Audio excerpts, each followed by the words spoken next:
Hi everyone, welcome to another new video. इस video में discuss करेंगे कि आप कैसे आरआरबी एएलपी सीबीटी ऑन के लिए प्रिपरेशन लेंगे ताकि सीबीटी 1 में आपका सिलेक्शन मतलब सीबीटी 2 के लिए जो सिलेक्शन ये 100% हो जाएगा।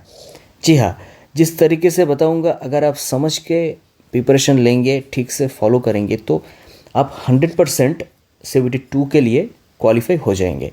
देखो, पहले सीबीटी ऑन में क्या प्रोसेस है ये आपको शायद पता हो या फिर ना पता हो, तो ये जान लो।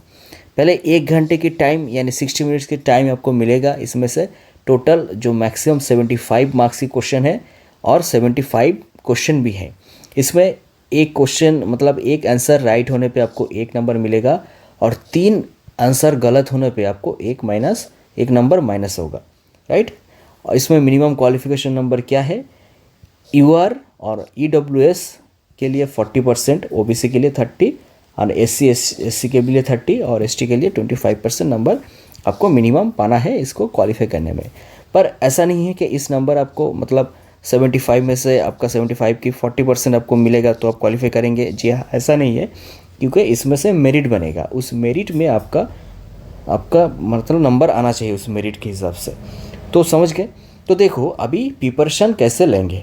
देखो, फर्स्ट ये चीज़ आपको दिमाग में आपको घुसाना होगा कि रेलवे अभी ये कैंडिडेट इस टाइप के कैंडिडेट नहीं चाहते हैं जो हिस्टोरियन हो, मतलब हिस्ट्री जिसका स्ट्रांग हो, या फिर जियोग्राफी स्ट्रांग हो, या फिर जो जनरल नॉलेज जिनका बहुत ज़्यादा स्ट्रांग हो, जो पहले की जो ट्रेंडिंग था कि history, geography, general awareness, general knowledge, GK, ये ज़्यादातर रेलवे में क्वेश्चन इसमें से पूछे जाते थे। तो अभी इस टाइप के कैंडिडेट रेलवे को नहीं चाहिए।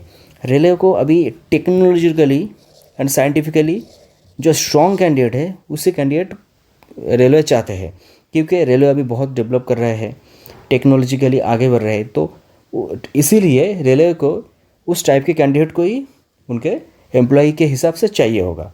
इसीलिए अभी रेलवे क्वेश्चन जो पैटर्न है वो चेंज कर दिया। चेंज करके क्या किया, अभी जीए मतलब जो जनरल स्टडीज़, फिर आपका करंट अफेयर्स, इसके तरफ मतलब जो स्टैटिक जीके है इसके तरफ अभी कम फोकस करते हैं। ज़्यादातर फोकस किस में करते हैं, मैथमेटिक्स, मेंटल एबिलिटी, इसका और एक नाम है जीआई। ये मेंटल एबिलिटी ये न्यू टर्म अभी यूज़ किया है रेलवे ने। जनरल साइंस, ये तीनों अगर किसी का स्ट्रांग है तो उनका सिलेक्शन आरआरबी एएलपी में क्या आरआरबी के किसी भी एग्ज़ाम में 100% पक्का है, राइट। तो देखो, अभी क्वेश्चन नंबर जो डिवाइडेशन है कैसे हो सकता है।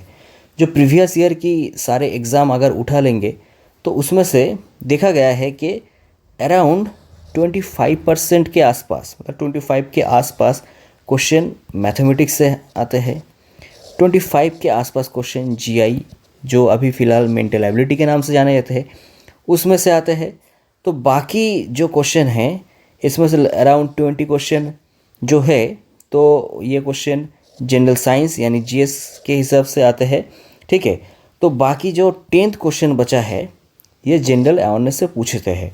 वो भी जनरल अवेयरनेस से क्या है, स्टैटिक जीके, हिस्ट्री, ये सब नहीं है, करंट अफेयर्स से ये सब क्वेश्चन पूछते हैं। जैसे करंट अफेयर्स में क्या है, जो फ़िलहाल जो पॉलिटिकल मूवमेंट हुआ है, गवर्नमेंट चेंज हुआ है, मतलब जो चीफ मिनिस्टर है, गवर्नर है, फिर इसी तरीके से जो मूवमेंट हुआ है ये सब के बारे में क्वेश्चन पूछते हैं। जो एप्लीकेशन जो मतलब ह्यूमन के हिसाब से, मतलब ह्यूमन डेवलपमेंट के हिसाब से गवर्नमेंट लॉन्च करते हैं उससे क्वेश्चन पूछते हैं।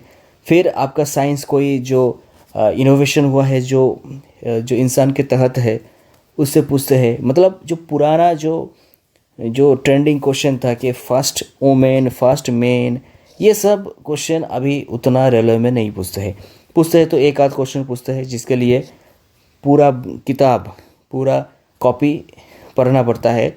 इसीलिए अभी इसके तरफ कम ध्यान दो, ठीक। तो इसमें से क्या निकल के आ रहा है कि आपको ज़्यादातर mathematics, mental ability, general science की तरफ ज़्यादा फोकस करना है। 10th स्टैंडर्ड की जनरल साइंस है, जिसमें से physics, chemistry and life science के क्वेश्चन आते हैं। तो बस इस तीनों सब्जेक्ट के ऊपर ज़्यादा ध्यान दो। दिन में 2 घंटे के आसपास एटलीस्ट जो मैथ है ये क्वेश्चन पढ़ो, ये इसका जो मॉक टेस्ट है ये सॉल्यूशन करो, ये सॉल्व करो। 1.5 के आसपास जो टाइम मिलता है ये टाइम जीआई की तरफ या फिर मेंटल एबिलिटी की तरफ ध्यान दो, और बाकी जो टाइम है वो जनरल साइंस की तरफ ज़्यादातर ध्यान दो, ठीक है। और जो जनरल अवेयरनेस है इसमें से ये फ़िलहाल के लिए छोड़ दो, ये पढ़ना छोड़ दो, रेगुलर अपडेट रहो ताकि कि जो लेटेस्ट डेवलपमेंट हो रहा है ये छूट ना जाए, ठीक है। तो इसके तरफ अभी फ़िलहाल के लिए जनरल अवेयरनेस पार्ट छोड़ दो, बस इस तीनों पार्ट ठीक से पढ़ाई करो, ठीक से देखो। ये 75 मार्क के अंदर आपको अगर जीआई में जो जीआई है, जीआई में से अगर 25 क्वेश्चन आते हैं, इसमें से 23 तो इजीली मिलता है, 23 तो इजीली मिल जाएगा। और जो मैथ है, मैथ 25 में से 20 के आसपास अगर मिल जाएगा तो 23 देखो 43 के आसपास नंबर है। और जनरल साइंस में से अगर जो 20 क्वेश्चन है इसमें से अगर 10 भी हो जाएगा तो देखो 53 के आसपास नंबर मिलेगा। तो ये नंबर CBT ऑन में CBT 2 से CBT 2 जाने के लिए काफ़ी होता है। इसमें आपका जितना भी ज़्यादा नंबर मिलेगा आपको बाद में कोई काम में नहीं आएगा, बस CBT 2 ऑन है एक स्क्रीनिंग नेचर जो CBT 2 में जाने के लिए, ठीक है। तो जिस तरीके से मैं बता रहा हूँ उस तरीके से पढ़ो, mathematics, mental ability, general science की तरफ ज़्यादा फोकस करो। और एग्ज़ाम जब होगा अप्रॉक्सीमेटली जो टाइम अभी लग रहा है कि जून जुलाई के आसपास एग्ज़ाम है, तो जून जुलाई अगर एग्ज़ाम है तो 1 महीने पहले से जनरल अवेयरनेस की तरफ ध्यान दो।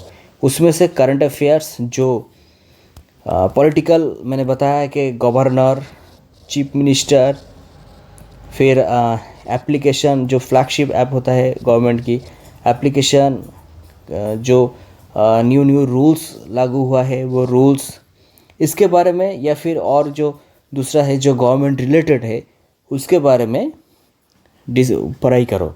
तो 100% करंट अफेयर्स में से अगर 5 भी करंट अफेयर्स कर पाओगे, मतलब जनरल नॉलेज में से, तो आपका CBT ऑन में सिलेक्शन 100% है। CBT 2 के लिए कोई रोक नहीं सकता, ठीक है। और देखो ये CBT 2 में भी काम में आएगा, क्योंकि CBT 2 में अगर इसमें देखो ज़्यादा फोकस करोगे जनरल अवेयरनेस में तो कितना क्वेश्चन आएगा, 10 क्वेश्चन आएगा। ये 10 क्वेश्चन के लिए बाकी जो 65 मार्क्स की क्वेश्चन है ये छूट जाएगा। और ये 10 क्वेश्चन जो है इसमें से ज़्यादातर होता है करंट अफेयर्स से। जो करंट अफेयर्स रेगुलर थोड़ा अपडेट रहोगे तो इजीली कर पाओगे।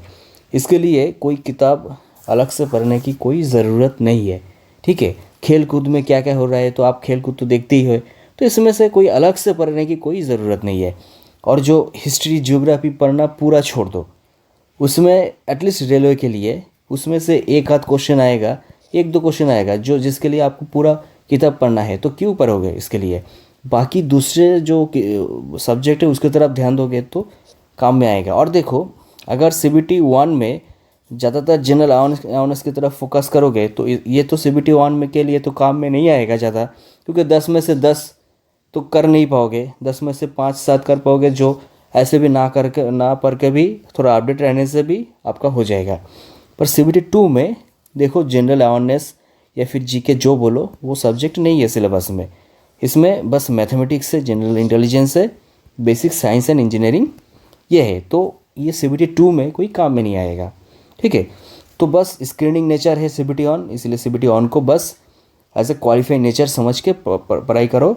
और ये तीनों सब्जेक्ट की तरफ ध्यान दोगे तो CBT 2 में बहुत अच्छा खासा नंबर आपको मिल जाएगा और इजीली CBT 2 भी क्रैक कर लोगे। एक नेक्स्ट वीडियो में CBT 2 के लिए बात करूँगा।